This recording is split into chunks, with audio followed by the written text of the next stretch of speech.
Una de las cosas más importantes en la demencia es entender la enfermedad y atender las necesidades que van teniendo estas personas. Cada persona con demencia es diferente, cada cuidador también lo es.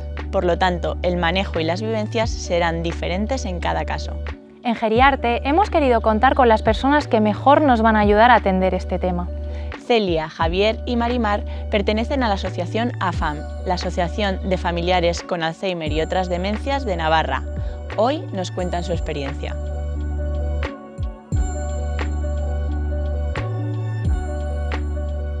Yo no tenía miedo exactamente ni tenía angustia al saber el diagnóstico, porque de alguna manera yo ya lo estaba viendo que había ahí un tipo de anomalía.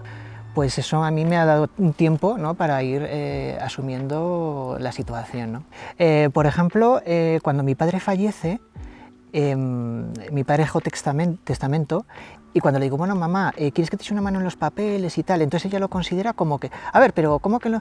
Y entonces no, sentía como miedo, como que íbamos a abusar de ella, por ejemplo, ¿no? Porque una de las cosas que también a mí me indicó que había también una anomalía por ahí es que tenía la necesidad de salir de casa y estar andando, pero andando, cuando digo andando, es casi todo el día. Y siempre andaba por el mismo sitio, no cambiaba rutas. Entonces es como que tenía miedo de perderse. Con mi madre el problema que hubo es que no aceptaba su enfermedad. Yo estoy observando esto no es normal y tal, ¿no? Y ella siempre de manera agresiva y rechazando. Hasta el punto de que no quería que fuera a visitarla, que ya no era su hijo, o sea, cuando tenía a lo mejor algún momento de calma interior o no sé muy bien exactamente lo que ocurría, era capaz de decir, jo, pues a lo mejor sí, hijo, tienes razón y tal, o sea, pero sobre todo la mayor parte del tiempo era rechazo y no enfrentarse a la situación. Entonces lo que saco de conclusión de esta situación es que cuando hay una enfermedad de este tipo se reconstituyen todos los elementos en el núcleo familiar y eso puede hacer que entonces se creen una serie de problemas y de conflictos, pero sobre todo que afloren cosas que estaban escondidas de toda la vida intrafamiliar. Realmente llevaba una ruptura familiar con mi hermana y ya desde entonces la manera de enfocar la enfermedad ha sido radicalmente diferente. Y eso puede llegar a dificultar sobremanera el tratamiento de cómo llevar el proceso de enfermedad, en este caso de mi madre. ¿Por qué? Porque claro, mi madre ya no puede elegir. Pues el primer apoyo ha sido mi mujer, tener a alguien cerca es muy importante. Luego, evidentemente, lo que he hecho ha sido ir a asociaciones de familiares de enfermos de Alzheimer especializados en esto. Pude expresar lo que estaba viviendo a una persona que estaba entendiendo lo que estaba diciendo. Que una cosa que yo creo que a mí me ha ayudado muchísimo para encarar esto es naturalizar la enfermedad de mi madre.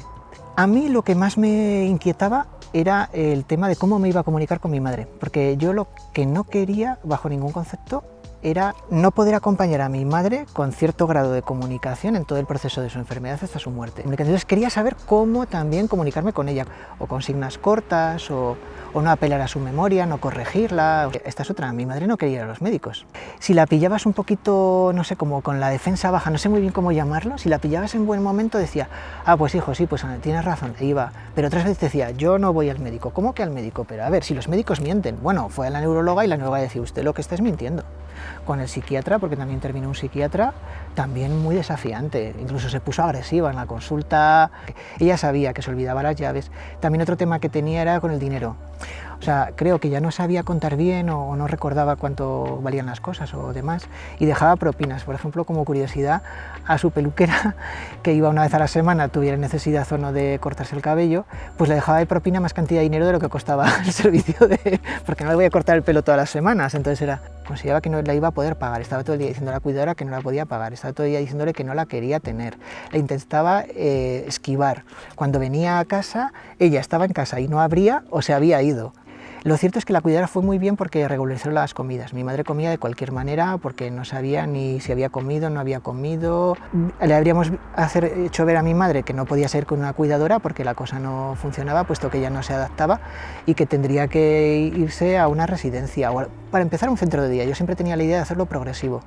Y yo siempre he sido partidario de que la enfermedad de mi madre tiene que ser partícipe, tiene derecho en la medida de lo posible a saberlo, si quiere. Si no quiere saberlo, lo dirá. Dirá, no quiero que me cuentes esto, hazlo. Pero si no dice lo contrario, tiene derecho a saberlo. La adaptación de mi madre en la residencia fue bastante complicada al principio. porque claro, mi madre llega allí y no entiende por qué tiene que estar allí. Yo a mi madre le conté por qué estaba allí, claro, mi madre se enfadaba, algunas veces se enfadaba y ya está, y luego volvía a la calma, otras veces me decía, bueno, Javier, vete ya, no sé qué, entonces me iba, claro, yo no insistía. Esa primera parte fue un estado de depresión de mi madre estaba deprimida y agresiva. Siempre iba con la misma ropa, no deshizo la maleta, consideraba que se iba a ir al día siguiente, ahora está resignada. Sigue sin entender, yo ahora ya no le cuento nada, y no sabe que yo la he llamado, por ejemplo, el día anterior.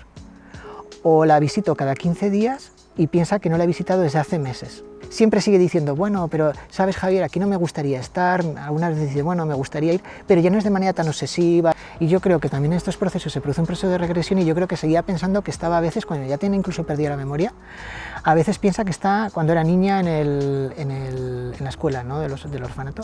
Y entonces, claro, hay que seguir y muchas veces me dice, bueno, aquí hacemos muchos deberes y las compañeras y no sé qué, porque hacen cosas de estimulación cognitiva, claro. Pero claro, lo transmite de una manera en la que dices, bueno, pero ¿dónde está? ¿Está aquí o está en su colegio, no? Pues una residencia pienso que es lo que resuelve algo que es fundamental, que es su seguridad física, su seguimiento del tratamiento, su salud y la alimentación y la higiene. Luego es muy importante porque le socializa. A mi madre siempre es socializar lo justo y ahí eso también es importante. Entonces el inconveniente es ese, digamos, la privacidad. Luego el segundo inconveniente también es que las salidas. Creo que en la medida de lo posible que la familia o la propia residencia, sacarlo de la residencia, porque si no se forma una especie como de corte con el exterior. Y creo que es bueno también, ¿no?, ver la luz, ver otros colores, otros olores, Entonces cuando yo saco a mi madre, pues sí, he ido con ella al museo, andamos, comemos fuera en una terraza. Tengo idea de llevarla, ahora que ya la COVID está cambiando, llevarla a conciertos. Siempre con esta idea, o sea, si yo, por ejemplo, entrar en el museo con mi madre y mi madre dijera, me quiero salir, tengo que salir. O sea, no, obligarle yo no. Yo creo que aquí está la escucha, sobre todo de su estado emocional.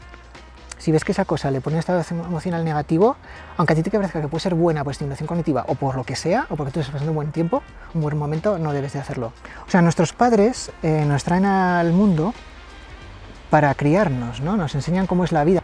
Y en el caso de la enfermedad de mi madre, ahora ese rol lo pasan a detentar los hijos. Es decir, hay una especie como de inversión de rol, y en ese momento estoy yo, entre comillas, ayudando al proceso de educación, la educación es para vivir, de la educación de mi madre. Es decir, yo le estoy devolviendo lo que me dio, pero todavía hay más. Mi madre me sigue a mí educando. ¿Por qué? Porque cuando yo estoy con mi madre cuidándola y la veo en su enfermedad y yo voy a asistir a toda su enfermedad, voy a vivir todas las etapas que hay que vivir, la voy a acompañar y la acompañaré en su momento de su muerte, estaré asistiendo a lo que me va a ocurrir a mí. Es decir, la última lección que me va a dar mi madre es la de mi propia muerte, enfermedad y mi muerte. Es que digamos que lo importante de la vida es esto. ¿Entiendes?